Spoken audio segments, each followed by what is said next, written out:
ఓం నమో వెంకటేశాయ. ఆ, గుండు చేయించుకున్నాను ఫ్రెండ్స్. తర్వాత సన్నీళ్ళతో స్నానం చేశాను. ఎంత శుభ్రంగా ఉందో తిరుపతి. చాలా ఫ్రెష్గా సన్నీళ్ళతో స్నానం చేసినాక గోవింద గోవింద అంటూ ఇంటికి వచ్చిన తర్వాత చాలా హ్యాపీగా ఉంది. ఇక నేను ఇక్కడికి రాగానే మా కుటుంబం అంతా కూడా, అంటే కుటుంబం కాదు, ఇల్లు దారిలో కలిసిన నా ఎవరో తెలియదు, కాకపోతే ఫ్రెండ్స్ అయ్యారు, బాగా క్లోజ్ అయ్యారు. మరి ఇక వాళ్ళు మా వైఫ్ అందరు కూడా నేను బ్యాగుల కాడ ఉంటే వాళ్ళు వెళ్ళారన్నమాట. ఆడవాళ్ళకి 3 కత్తెరలకి బ్లేడ్ అవసరం లేదు, మగవాళ్ళకి మాత్రం ఖచ్చితంగా క్యూ లైన్లో బ్లేడ్ కోసం తీసుకోవాలి. వాళ్ళ కింద లైన్ ఉంటుంది.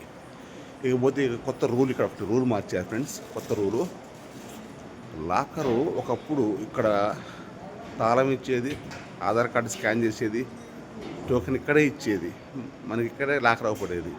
కానీ పట్ల కాదు, ఎక్కడో కింద టోకెన్ ఇస్తున్నారు, దానిపైన నెంబర్ ఉంటుంది, హాల్ నెంబర్ ఉంటుంది. అది పట్టుకుని మనం పైకి వస్తే ఇక్కడ తాళం ఇస్తున్నారు, తాళసే ఇస్తున్నారు. మొత్తం తిరుపతి రూల్స్ మొత్తం చేంజ్ చేశారు ఫ్రెండ్స్. మామూలు విషయం కాదు. ఎప్పటికప్పుడు ఫ్రెష్ తిరుపతి ఎక్కడికి రావాలన్నా. ఇంకా ఇక్కడ నుంచి మాధవాలయం దాదాపు నేను 20 సార్లు వచ్చాను. 20 సార్లు కూడా ఇప్పుడు కూడా రూమ్ తీసుకోలేదు. ఇక్కడే ఫ్రెష్గా స్నానం చేస్తాం. ఒక చాప్ ఇస్తారు, చెద్దరిస్తారు. వీలుంటే టైం ఉంటే ఇక్కడ నిద్రపోతాం, పనుకుంటాం. ఫ్యాన్లు కూడా ఉంటాయి. ఇక్కడ ఇలాంటివి తిరుపతిలో చాలా ఉన్నాయి. వెంకటాద్రి నిలయం, మాధవ నిలయం, ఇంకా 4-3 ఉన్నాయి. పాతి చాలా బాగుంటుంది. కళ్యాణ కట్ట అంటారు దీన్ని. దీని తర్వాత నెక్స్ట్ దర్శనానికి వెళ్ళాలి. డైరెక్ట్గా క్యూ లైన్లో పోతాం అన్నమాట. ఫ్రీ దర్శనం, టోకెన్ తీసుకోలేదు మేము.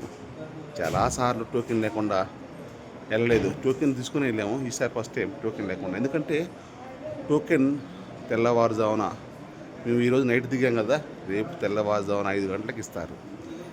నైట్ 1 గంట కానీ క్యూ లైన్లో పబ్లిక్ ఉంటున్నారు. అక్కడ 4-5 గంటలు పడుతుంది, మినిమం 3 గంటలు పడుతుంది. ఆ టోకెన్ తీసుకుంటే, పొద్దున్నే టోకెన్ తీసుకుంటే మళ్ళీ ఆ రోజు దర్శనం కాదు, తెల్లారి దర్శనం. అంటే మేము ఇవాళ నైట్ వస్తే రేపు టోకెన్ తీసుకుంటే ఎల్లుండి సాయంత్రం దర్శనం అవుతుంది. అంటే 3 రోజులు ఇక్కడనే, తర్వాత మన కోట మొత్తం 4 రోజుల దాకా అవుతుంది.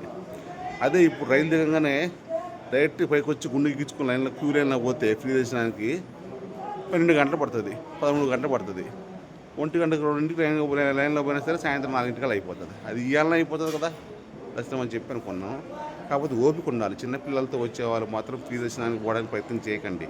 చాలా రిస్క్ ఉంటుంది, చాలా తిరుగులు తిరగాలి, చాలా కిలోమీటర్ లాన్ తిప్పుతారు. చిన్న పిల్లలతో వచ్చే వాళ్ళు మాత్రం జాగ్రత్త. మేము పెద్దవాళ్ళం కాబట్టి తట్టుకోగలుగుతాం కాబట్టి పోతున్నాం. చిన్న పిల్లగాళ్ళు, వృద్ధులు ఉంటే మాత్రం ఖచ్చితంగా టోకెన్ కోసం ప్రయత్నం చేయండి. ఓం నమో వెంకటేశయ్య.